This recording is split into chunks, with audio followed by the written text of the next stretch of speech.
Good evening, everyone. My name is Arman Khodaei. Today's video is going to focus on goals. I am a high-functioning autistic, and first and foremost, we're going to talk about the importance of goals in the autistic community, about goals that I've set for myself, and how they've helped me improve, and why goals are one of the main keys to helping an individual overcome a lot of the autistic tendencies. Myself personally, before I had any goals, I was pretty antisocial, to say the least. And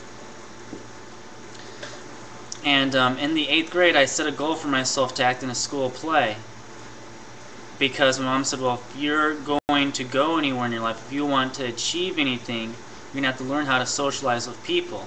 And I wanted to become a writer, and she's like, well, it's like even writers have to learn how to socialize. And so I decided to act in a school play because I thought maybe it'd help me socialize or something like that. And ever since then, I've been doing things to help me socialize, because the truth is, if an individual does want to go anywhere in their life, they do have to learn how to socialize, autistic or not autistic.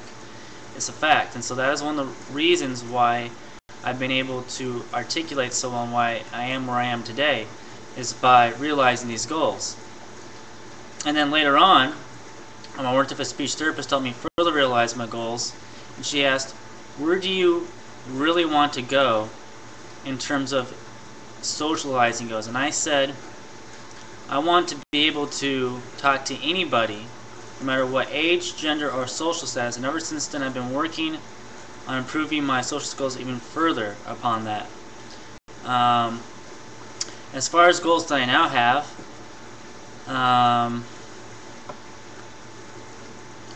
one of the things is I plan on moving out of the house soon.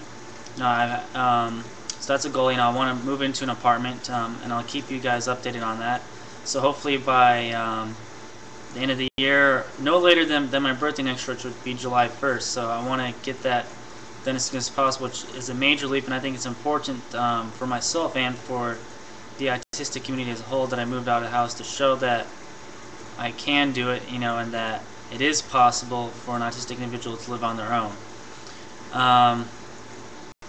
Speaking of which, one of the things that, this is a sidetrack here, but as I've learned to socialize, I've read a lot of interpersonal books and about talking and learning how to communicate with people.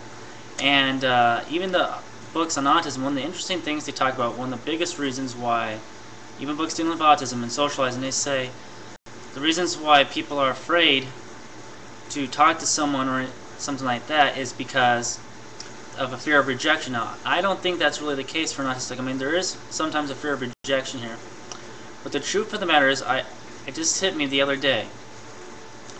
The truth is that I'm more afraid of, if they don't reject me, what will happen. It's unpredictable.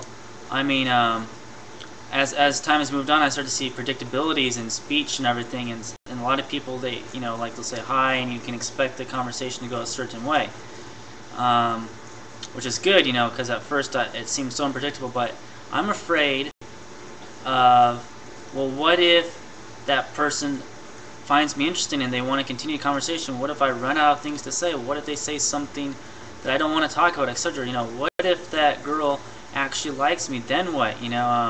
It's the unpredictable things that makes it scary to talk to someone. It's not the fear of rejection so much as the unpredictable.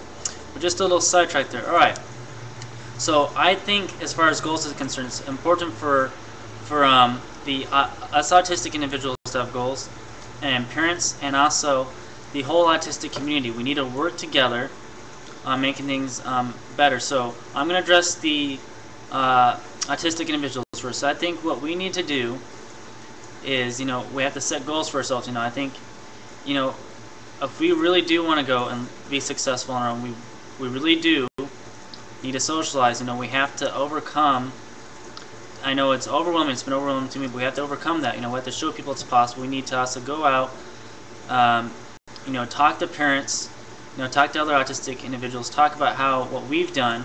We need to write books, we need to do blogs, YouTube videos like I'm doing, we all need to do this together. And share our ideas and get this out there to help us out, to help the parents out, and to also help out the young autistic individuals who which the parents don't know how to deal with.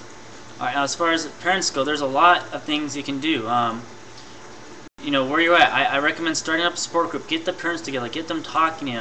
Have them being active in a school.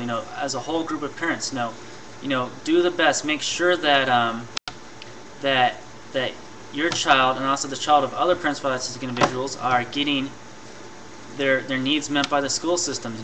We need to work together on this. I'm running for school board. I recommend that other parents and maybe even autistic individuals who have that drive to try to run for school board, to try to make improvements for autistic individuals and maybe other individuals with disabilities. We can't allow our children to just be lost in the pack and be stuck where they're at for the rest of their life. We have to come together as a community and move things forward. We have to start doing this now. And another thing I want to talk about is we tend to look to our past. I notice that a lot of them we like to blame, put some blame as to why our child is autistic. Why are they autistic?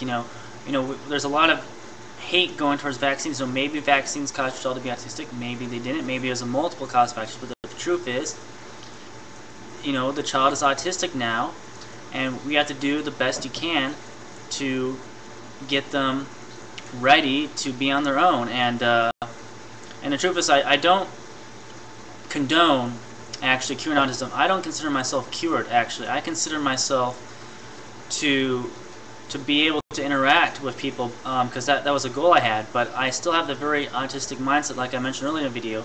I see patterns in speech. I now see I see patterns in everything, which is a very autistic way of looking at it, which has made it a lot easier for me to talk to people by recognizing these patterns. And so I don't think you can really truly cure an individual of autism, and I still sometimes slap my hands, but that's a side thing. But on the outside, I've made myself not look so autistic.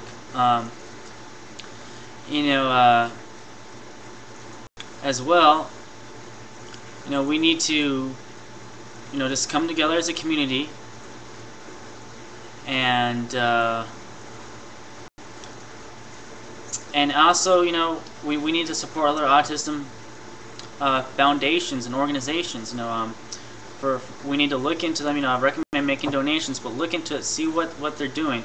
And if is that what you want them? If it's for supporting anti-vaccines, if that's what you want, then donate to them. If it's for finding a cure, then donate to them. If it's about helping your child socialize, then donate to that cause.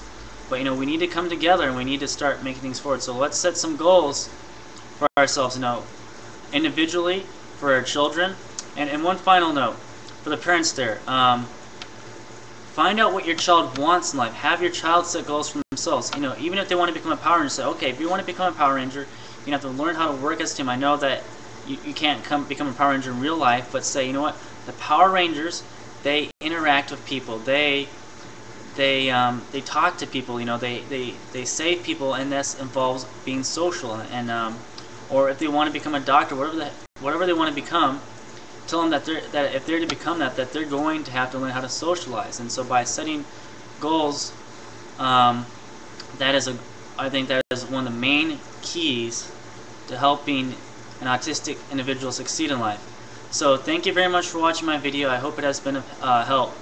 If you have any comments or anything, please leave them down there in the comment box, and I'll try to respond to them as soon as possible. Thank you very much, and have a wonderful day.